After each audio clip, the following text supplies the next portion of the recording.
I said it before and I'll say it again. Life moves pretty fast. You don't stop and look around once in a while. You can miss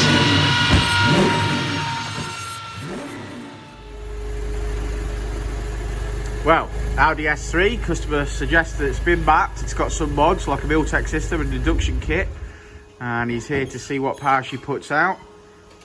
So we shall see, because it claims it is mapped. Obviously we've just removed the Haldex on the ramp so that we can run it in 2-wheel drive mode, because it is a 4-wheel drive car. So yeah, so let's get cracking.